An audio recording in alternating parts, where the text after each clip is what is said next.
आज हम एक ऐसे विषय पर गहराई से बात करेंगे जो हर शिव भक्त के हृदय को छूता है। हाँ, हम बात कर रहे हैं सावन के पावन महीने की, और इस बार हम पूरी कहानी को विस्तार से जानेंगे कि आखिर यह महीना भगवान शिव को इतना प्रिय क्यों है। सावन का महीना, जिसे श्रावण भी कहा जाता है, हिंदू कैलेंडर का 5वां महीना। ये वह समय है जब पूरा भारत शिवमय हो जाता है। हर गली, हर मंदिर में बम बम बोले ही सुनाई देती है। किंतु इस महीने के महत्व को समझने के लिए हमें एक लंबी यात्रा पर जाना होगा, एक ऐसी यात्रा जो हमें पौराणिक काल में ले जाएगी। तो चलिए शुरू करते हैं इस कहानी को। सती के जन्म से माता सती, जो कि स्वयं आदि शक्ति का अवतार थी, उन्होंने दक्ष प्रजापति के यहाँ जन्म लिया। बचपन से ही उनका मन भगवान शिव की में रमा रहता था। जैसे जैसे वे बड़ी हुई, उनकी भगवान शिव के प्रति भक्ति और प्रेम भी बढ़ता गया। किंतु उनके विवाह के बाद एक बहुत बड़ा मोड़ आता है। दक्ष ने एक बड़ा यज्ञ आयोजित किया, जिसमें उन्होंने सभी देवताओं को आमंत्रित किया, किंतु भगवान शिव को नहीं बुलाया। माता सती के लिए यह असहनीय था। वे बिना निमंत्रण के भी यज्ञ में पहुंच गए। वहां उन्होंने देखा कि उनके पिता भगवान शिव का अपमान कर रहे थे। इस अपमान को सहन न कर पाने के कारण माता सती ने वहीं योगा अग्नि में अपने प्राण त्याग दिए। किंतु मृत्यु के समय उन्होंने एक प्रण किया, वे हर जन्म में शिव को अपने पति के रूप में पाएंगी। अब आती है अगली कड़ी। माता सती ने अपने अगले जन्म में राजा हिवा और रानी मैना के घर पार्वती के रूप में जन्म लिया। बचपन से ही माता पार्वती को भगवान शिव से मिलन की लालसा थी। और फिर आया वह खास समय, सावन का महीना। युवा पार्वती ने सावन के महीने में एक कठोर व्रत रखा। बिना अन्न बिना जल, पूरी तरह से निराहार।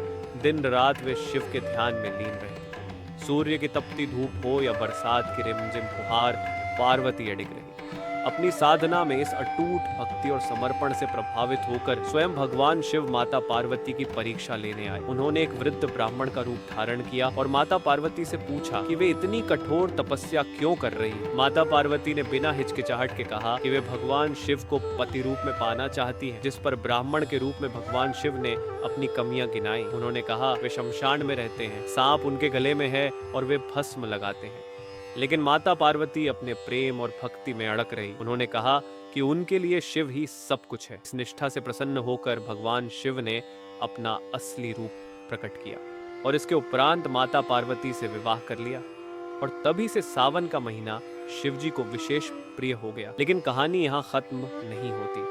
एक और मान्यता है कि सावन के महीने में भगवान शिव धरती पर अवतरित होकर अपने ससुराल गए थे। राजा हिवा ने उनका स्वागत अर्घ देकर और जलाभिषेक करके किया था। शायद इसीलिए आज भी हम शिवलिंग पर जल चढ़ाते हैं। इस मान्यता के अनुसार हर साल सावन में शिव जी अपने ससुराल आते हैं, इसलिए भक्त इस महीने में पूरी श्रद्धा से उनकी आराधना करते हैं, ताकि उन्हें शिव जी का आशीर्वाद मिल सके। अब आती है एक और महत्वपूर्ण कथा, जो कि है मार्कंडेय आर्ष की। मरकु आर्ष के पुत्र मार्कंडेय का श्राप मिला था। उन्हें केवल 16 वर्ष की आयु मिली थी, लेकिन मार्कंडेय जी ने हार नहीं मानी। सावन के महीने में उन्होंने घोर तपस्या की और भगवान शिव की आराधना की। दिन रात वे शिवलिंग की पूजा करते, पंचाक्षरी मंत्र का जाप करते थे और उनकी भक्ति इतनी गहन थी कि भगवान शिव स्वयं प्रकट हो गए। भगवान शिव ने मार्कंडेय को ऐसी शक्तियां दी कि जब यमराज उन्हें लेने आए तो वे उनका स्पर्श भी ना कर पाए। मार्कंडेय ने शिवलिंग को गले लगा लिया था और भगवान शिव ने उन्हें अमृतत्व का वरदान दे दिया। ये सभी कथाएं हमें बताती हैं कि सावन का महीना क्यों इतना महत्वपूर्ण है। ये सिर्फ एक मौसम नहीं है, ये भक्ति का, समर्पण का और अटूट विश्वास का प्रतीक है। इसलिए जब आप इस सावन शिवलिंग पर जल चढ़ाएं, जब आप पंचाक्षरी मंत्र का जाप करें, तो इन कथाओं को याद रखें कि आपकी भक्ति, आपका प्रेम कैसे असंभव को संभव बना सकता है। भगवान शिव सिर्फ विनाश के देवता नहीं है, वे प्रेम के, करुणा के और एक शुरुआत के भी देवता हैं। इसलिए सावन अपने जीवन में एक नई शुरुआत करें, अपने अंदर के बुरे विचारों का विनाश करें और अच्छाई को जन्म दें, क्योंकि आखिरकार यही तो भगवान शिव का संदेश। विनाश के बाद नव निर्माण। तो आइए इस सावन हम सब मिलकर एक बेहतर कल का निर्माण करें और बोले, हर हर महादेव।